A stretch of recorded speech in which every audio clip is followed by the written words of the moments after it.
Top. Yun, kamera sisi.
Assalamualaikum warahmatullahi wabarakatuh. Bismillahirrahmanirrahim. Alhamdulillahirabbil alamin. Wal 'aqibatu lil muttaqin wa la 'udwana illa 'alal zalimin. Allahumma shalli wa sallim wa barik ala sayyidina maulana Muhammadin wa ala alihi wa sahbihi ajma'in. Subhanaka la ilma lana illa ma 'allamtana innaka antal alimul hakim. Rabbi shrah li sadri wa yassir li amri wahlul 'uqdatam min lisani yafqahu qawli. Wasaddid lisani wahdi qalbi bi jahi nabi wa ali nabi sallallahu alaihi wasallam. Amma ba'd. Qala musannif rahimahullah ta'ala wa nafa'ana bihi wa bi jami'i ulumi fid dharain amin. Apa niat yang baik dalam berusaha? Pertama, ittiqa'u fadlillah, yaitu mencari anugerah Allah. Anugerah Allah itu lebih khusus dari rizki. Berusaha itu jangan berniat mencari rizki. Berbahaya. Kenapa? Sebab karena dalam mazhab Ahlus Sunnah wal Jamaah, ar-rizqu yasmilul halal wal haram. Rizki itu termasuk yang halal dan yang haram. Maka di dalam berusaha itu niatnya mencari anugerah. Dia buka toko, dia berdagang, dia usaha di bidang bangunan, usaha menanam sawit dan sebagainya, itu niatnya mencari anugerah Allah, mencari fadlnya Allah. Jangan niat dan sedikit, jangan niat mencari rizki, karena rizki itu bisa halal bisa haram. Malik tuh diberi Allah rizki di situ, jalannya haram. Sabu jual narkoba itu rizki itu, tapi haram. Maka lebih khusus kita itu di dalam berusaha lebih khusus disuruh mencari anugerah Allah, ibtigha'u fadlillah. Nah, itu lebih benar itu. Nah, makanya kita berdoa rizqan halalan thayyiban mubarakan fi ghairi ta'bin wala masaqatin innaka ala kulli syai'in qadir. Itu ulun selalu berdoa, Allahumma nas'aluka rizqan halalan thayyiban mubarakan fi ghairi ta'bin wala masaqatin innaka ala kulli syai'in qadir. Ya Allah, minta rizki yang halal dan barokah. Halal, thayyiban, mubarakan, diberkahi. Min ghairi ta'bin wala, tanpa kesusahan, tanpa sulit-sulit mencari. Innaka ala kulli syai'in qadir. Min ghairi ta'bin wala masaqatin, minta rezeki yang halal tanpa sulit mencarinya. Karena ada orang mencari rezeki kayak burung, ada berangkat tangan kosong, pulih, dapat duit, dapat rezeki. Ada yang harus bekerja keras, banting tulang keringat, dapat rezeki. Ada yang sambil dagang, duduk di tempat naung, dapat rezeki. Itu lain-lain. Cuman niatnya tetap satu. Di situ ibtigha'u fadlillah. Niat mencari anugerah Allah, mencari karunia Allah.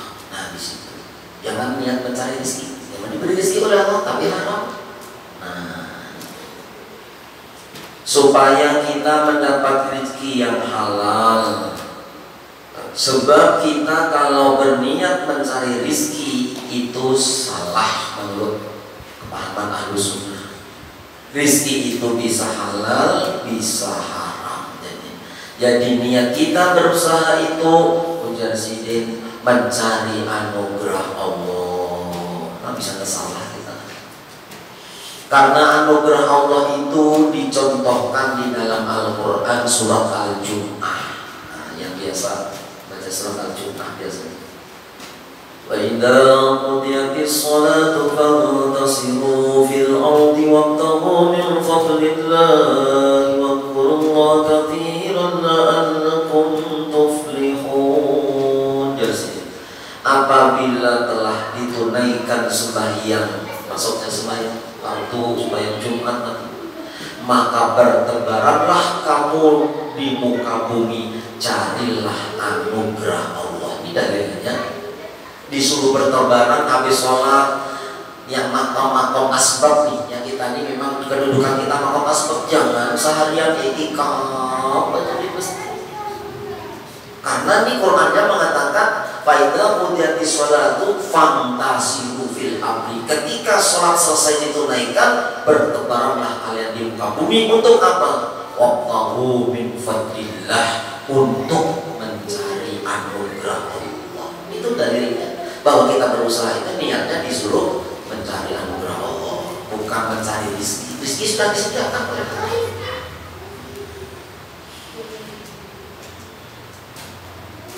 Maka artinya apabila telah ditunaikan sembahyang, maka bertebaranlah kamu di muka bumi, carilah anugerah Allah dan berzikirlah kamu kepada Allah sebanyak-banyaknya supaya kamu beruntung.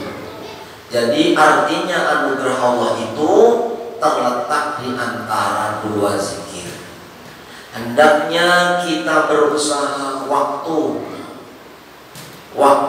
perginya berdoa, berzikir, waktu di toko sama berdoa, membuka toko ada zikirnya, ada doanya, berangkat pegawai bekerja ada doanya. Maka apabila seperti itu, dia dapat anugerah Allah. Jadi niat yang pertama dalam berusaha adalah mencari anugerah Allah.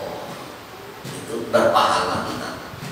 Berpahala, amal rezeki sudah diatur Allah. Ujar Allah, nahnu qasamna bainahum ma'isatahum fil hayatid dunya. Nahnu qasamna, aku telah membagi bainahum, antara kalian semua, ma'isatahum, kehidupan, nafkah, ekonomi, keperluan, fil hayati dunia, di dalam kehidupan dunia sudah dibagi Allah. Kita tinggal mencari anugerah dan barokahnya. Nah, dan di antara niat berusaha tadi, niatnya pertama mencari anugerah Allah. Dan di antara niat berusaha yaitu aunul muslimin, yaitu menolong orang Islam. Nah, ini benar-benar pahalanya. Karena orang yang datang ke toko itu orang yang punya keperluan, apalagi toko obat dan yang lain-lain yang diperlukan orang. Jadi ketika ia membuka toko, ia berniat sengaja aku menolong kaum muslimin. Sama aja berjualan wadai kan, ada orang perlu wadai, jual pentol, ada orang pengen perlu pentol, anaknya nangis kepengen. Niatnya adalah menolong orang muslim yang berhajat untuk belanja. Berjual sembako, iya cuma hari-hari dipakai orang hajatnya. Ini pertama niat mencari anugerah, yang kedua niat menolong kaum muslimin. Ia berniat sengaja aku menolong kaum muslimin. Jangan mematok harga terlalu tinggi, karena itu tidak dinamakan menolong kaum muslimin. Dan kalau ada orang yang mau berhutang, maka ia hutangi karena niatnya menolong kaum muslimin. Ini contoh-contoh usaha kita yang diridhoi oleh Allah. Idza wajada ma dzukira la yantaqilu ila tajridin illa bi amrin sahihin. Apabila ia mendapatkan tanda-tanda yang disebutkan itu, dia tidak boleh pindah ke makom tajrid kecuali dengan perintah gurunya. Itu memang tidak punya guru tuh. Pak guru aku ini usaha ini, usaha itu, usaha ini, bilangnya luput. Dilihat dulu. Ada tapi yang benar hasilnya banyak. Tapi semalam kita sudah belajar mengganggu ibadah apakah ada, menyeret kita ke barang yang haram dan maksiat apakah ada. Biar hasilnya benar, besar, banyak untungnya. Tapi kalau kita akhirnya terlantar ibadah kita, terjerumus kawan membawai maksiat, di dalamnya ada unsur riba dan haram, maka itu kita disuruh pindah dari pekerjaan itu, karena pekerjaan itu tidak diridhoi oleh Allah. Orang yang usahanya sudah bagus dan tanda baik di atas sudah ada pada dirinya, tetapi gurunya berkata kepadanya, kamu pindah sekarang dari makom asbab ke makom tajrid. Tamani aku di rumah, maksudnya temani aku di rumah, ujarnya ini. Kamu jangan di sini aja, kamu hadam, ujarnya. Ini melayani tamu aja di sini. Kamu khusus antar aku aja, umpamanya. Menyupir akan aku aja di sini. Berarti ditarik oleh gurunya ke makom tajrid di situ. Apabila aku makan, maka ikam makan juga. Maka aku mesti ia berhenti dari usahanya dan berpindah ke makom tajrid karena perintah gurunya.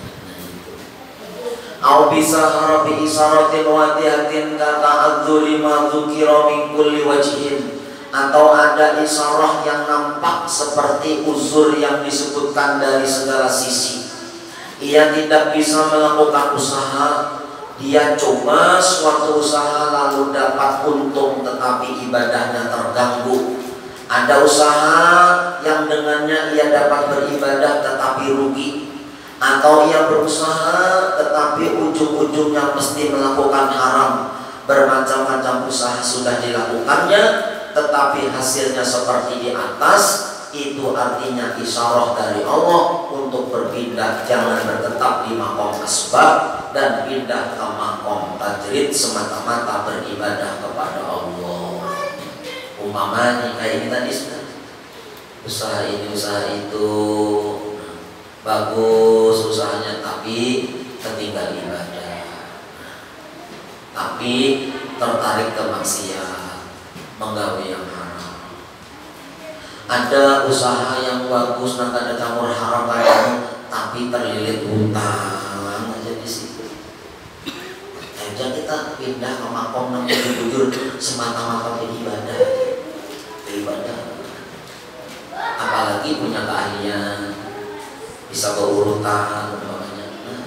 Itu tinggal rajin-rajin beribadah aja. Di antara orang yang ditempatkan Allah di makom tajrid. Nah, ini ibu-ibu rumah tangga yang keperluannya sudah dicukupi suaminya, maka janganlah ia ingin berusaha untuk menambah usaha kalau ia sudah dicukupi suaminya. Nah, ini di antara orang yang ditempatkan Allah di makom tajrid. Ini suaminya sudah tanggung jawab mencukupinya.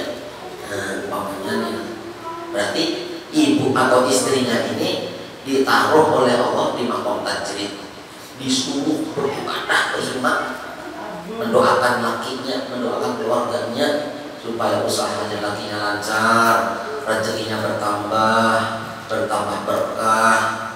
Bininya tidak usah lagi usaha, amunnya cukup ditanggung suaminya.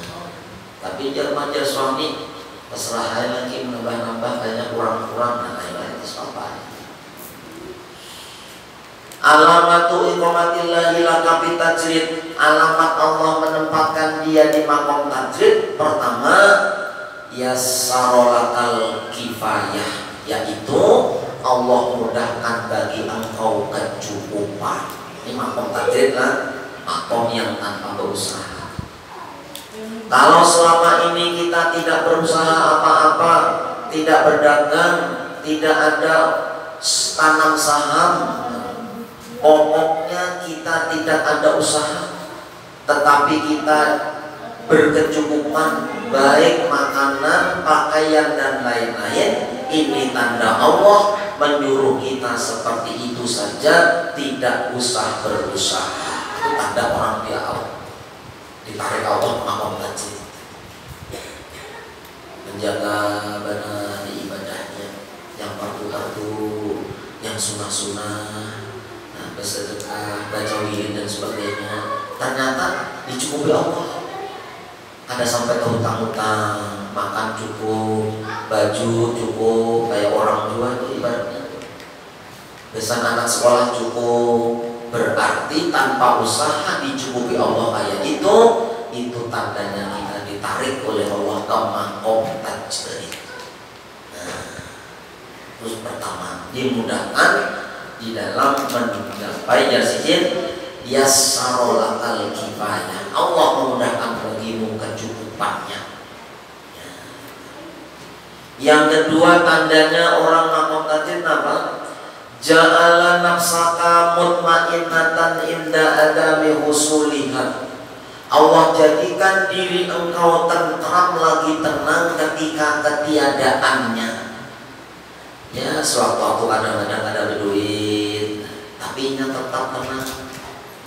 Ada kisah-kisah lawan orang, hampir seminggu sudah ada duit ini, tidak tenang, tetapnya tentram hatinya. Ini pesantren lawan Allah.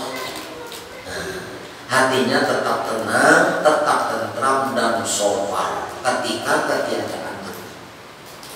Tidak berkeluh kesah walaupun tidak punya uang dan makanan. Allah jadikan hatinya seperti itu bagi orang yang ditarik ke makom tajrid.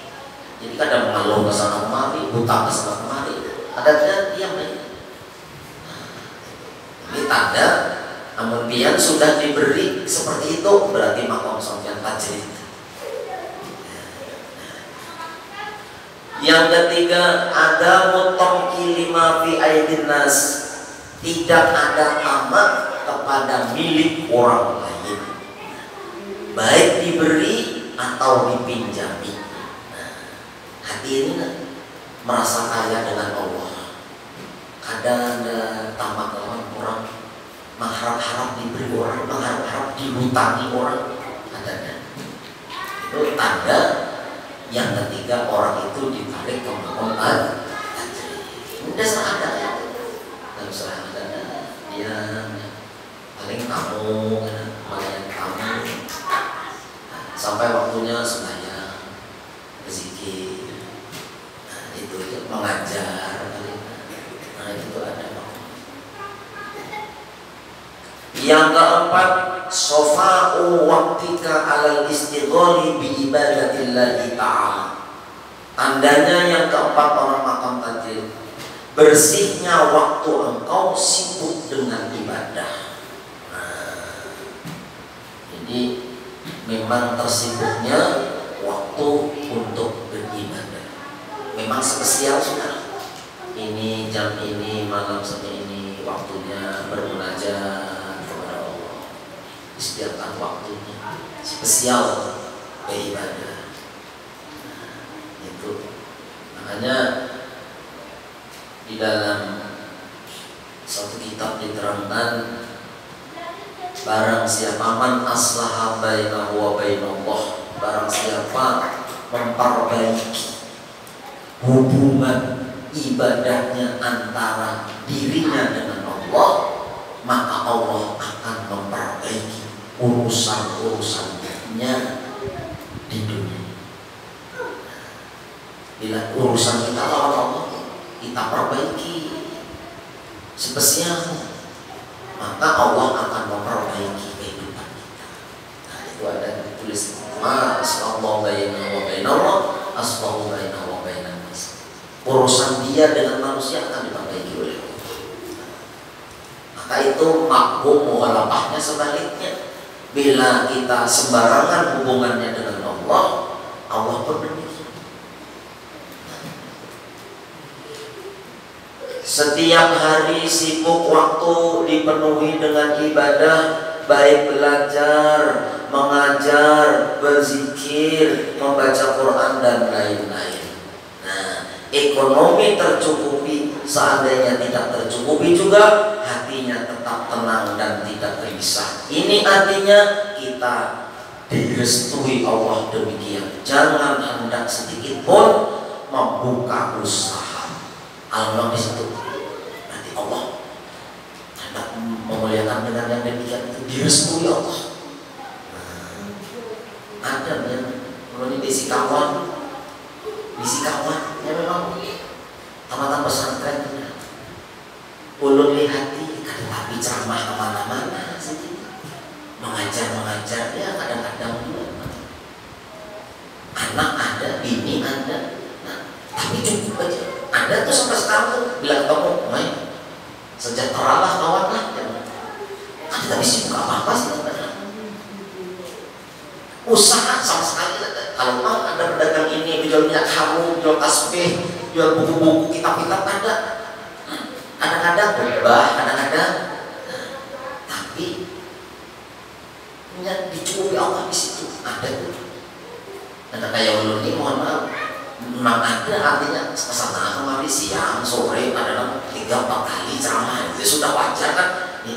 Ini ada orang dia menjaga. Dicukupi Allah. Kekuatan memperbaiki dirinya dengan Allah.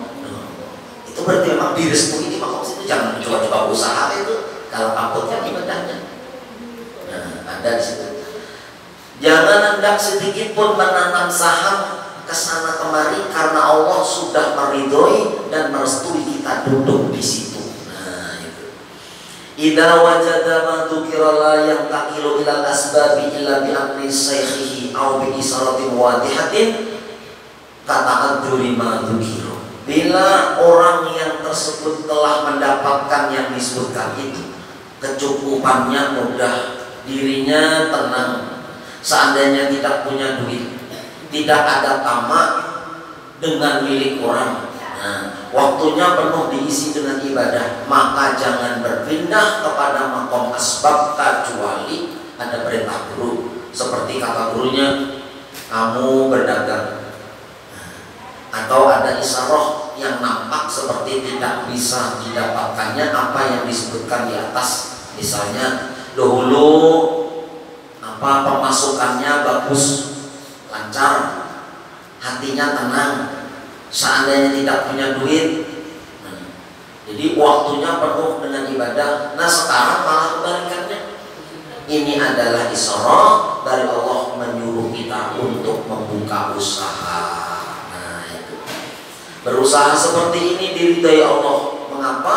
Karena jalan keuangan yang selama ini bagus dan lancar macet. Dan hati yang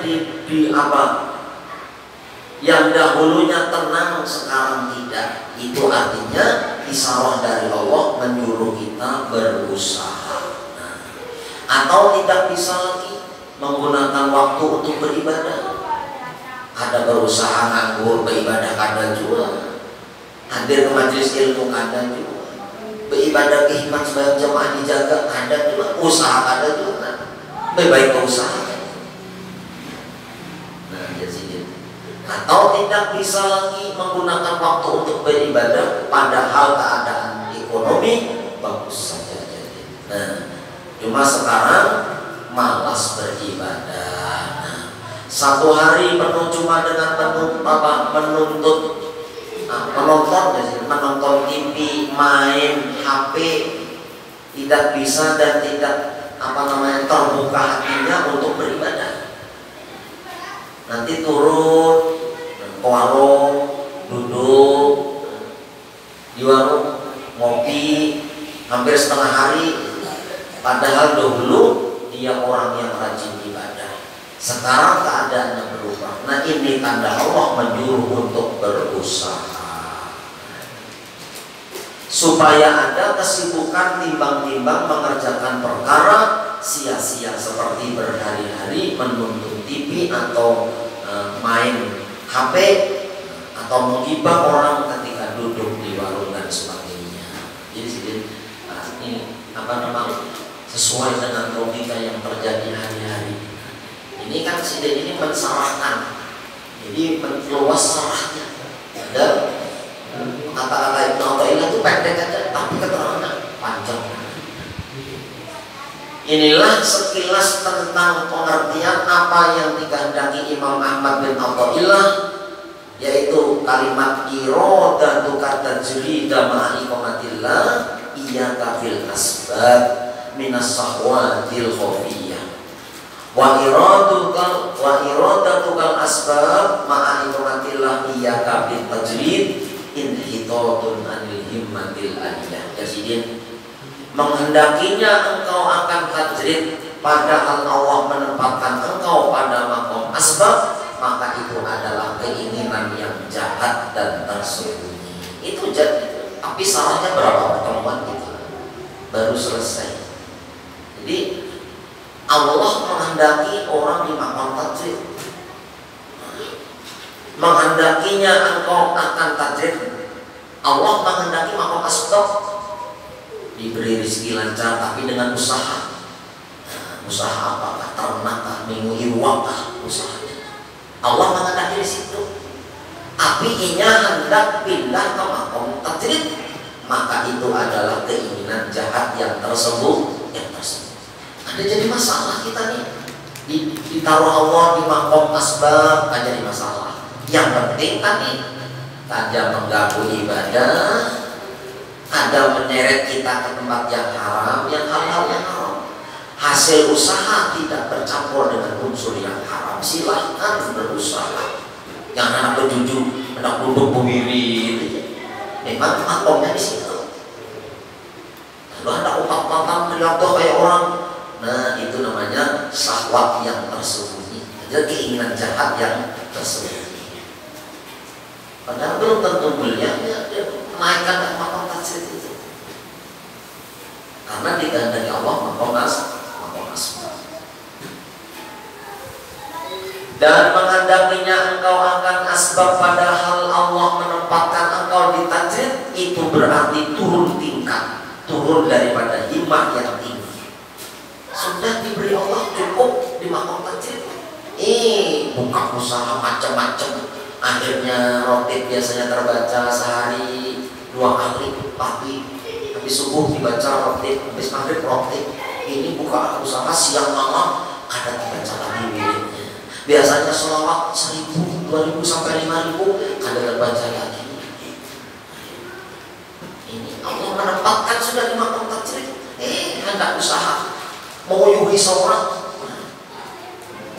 Ini termasuk turun derajat dari makom yang tinggi. Makom tajrid makom tinggi, buktinya Allah mencukupi, tidak ada usaha apa-apa.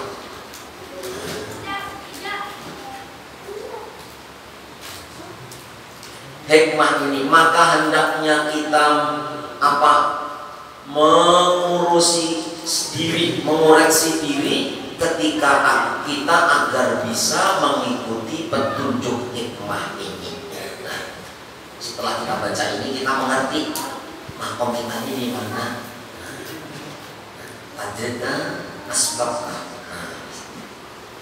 Sebab ilmu itu sama dengan senjata, seperti pistol, senapan, keris, pedang, mandau. Kalau tidak dipakai apa gunanya? Buat apa rumah penuh dengan senjata kalau kita tidak bisa menggunakannya?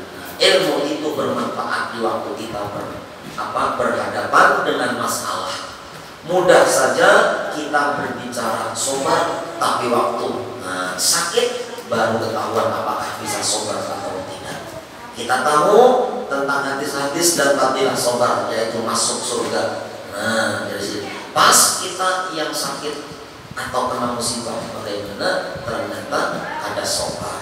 Jadi hikmah ini kita jadikan petunjuk dan jalan untuk diri kita. Apakah kita selama ini sudah duduk di tempat yang direstui Allah? Seandainya tidak, maka jangan berdiam di sana. Hendaklah cari tempat yang dimana Allah ridho dengan kita.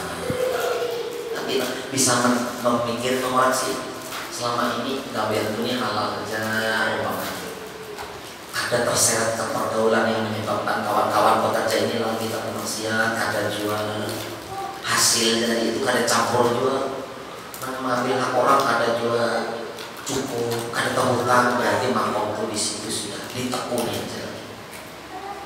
Atau biar umpamanya makom ada tapi usaha cukup aja, tekuni di situ makom kan kecil. Itu hikmah yang kedua. Hikmah yang ketiga insya Allah kita sambung malam Senin yang akan datang. Allah alam bisawab. Al-Fatihah. Alhamdulillahirrahmanirrahim. Ya Allah ya Allah sallallahu alaihi wasallam. Ini doa terbaik. Bismillahirrahmanirrahim.